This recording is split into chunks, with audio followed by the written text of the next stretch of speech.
Au nom d'Allah, le tout miséricordieux, le très miséricordieux. Nun. Par la plume et ce qu'ils écrivent. Toi, Mohammed, n'es pas, par la grâce de ton Seigneur, un possédé. Et il y aura pour toi, certes, une récompense jamais ininterrompue. Et tu es certes d'une moralité imminente. Tu verras et ils verront qui d'entre vous a perdu la raison. C'est ton Seigneur qui connaît mieux ceux qui s'égarent de son chemin, et il connaît mieux ceux qui suivent la bonne voie. N'obéis pas à ceux qui crient au mensonge. Ils aimeraient bien que tu transiges avec eux afin qu'ils transigent avec toi. Et n'obéis à aucun grand jureur méprisable, grand diffamateur, grand colporteur de médisance, grand empêcheur du bien, transgresseur, grand pécheur, au cœur dur, et en plus de cela bâtard, même s'il est doté de richesses et de nombreux enfants. Quand nos versets lui sont récités, il dit, des contes d'anciens. Nous le marquerons sur le museau, nez. Nous les avons éprouvés comme nous avons éprouvé les propriétaires du verger qui avaient juré d'en faire la récolte au matin. Sans dire, si Allah le veut, une calamité de la part de ton Seigneur tomba dessus pendant qu'il dormait, et le matin ce fut comme si tout avait été rasé. Le lendemain matin, ils s'appelèrent les uns les autres, partez tôt à votre champ si vous voulez le récolter. Ils allèrent donc tout en parlant entre eux à voix basse, ne laissez aucun pauvre y entrer aujourd'hui. Ils partirent de bonne heure, décidés à user d'avarice envers les pauvres, convaincus que cela était en leur pouvoir. Puis, quand ils le virent, le jardin, ils dirent, vraiment nous avons perdu notre chemin, ou plutôt nous sommes frustrés. Le plus juste d'entre eux dit, ne vous avais-je pas dit si seulement vous avez rendu gloire à Allah?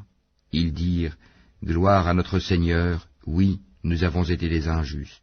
Puis ils s'adressèrent les uns aux autres, se faisant des reproches. Ils dirent, malheur à nous, nous avons été des rebelles. Nous souhaitons que notre Seigneur nous le remplace par quelque chose de meilleur.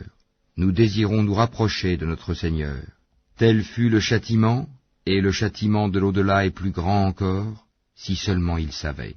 Les pieux auront auprès de leur Seigneur les jardins du délice. Traiterons-nous les soumis à Allah à la manière des criminels? Qu'avez-vous? Comment jugez-vous? Ou bien avez-vous un livre dans lequel vous apprenez qu'en vérité vous obtiendrez tout ce que vous désirez? Ou bien est-ce que vous avez obtenu de nous des serments valables jusqu'au jour de la résurrection, nous engageant à vous donner ce que vous décidez?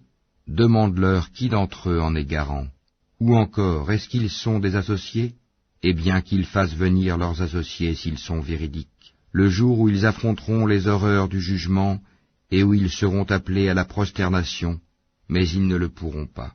Leurs regards seront abaissés, et l'avilissement les couvrira.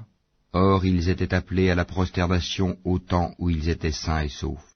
Laisse-moi donc avec quiconque traite de mensonge ce discours, nous allons les mener graduellement par où ils ne savent pas. Et je leur accorde un délai, car mon stratagème est sûr. Ou bien est-ce que tu leur demandes un salaire, les accablant ainsi d'une lourde dette? Où savent-ils l'inconnaissable? Et c'est de là qu'ils écrivent leurs mensonges. Endure avec patience la sentence de ton Seigneur, et ne sois pas comme l'homme au poisson, Jonas, qui appela Allah dans sa grande angoisse. Si un bienfait de son Seigneur ne l'avait pas atteint, il aurait été rejeté, honni sur une terre déserte. Puis son Seigneur l'élut, et le désigna au nombre des gens de bien. Peu s'en faut que ceux qui mécroient ne te transpercent par leurs regards. Quand ils entendent le Coran, ils disent « Il est certes fou », et ce n'est qu'un rappel adressé au monde.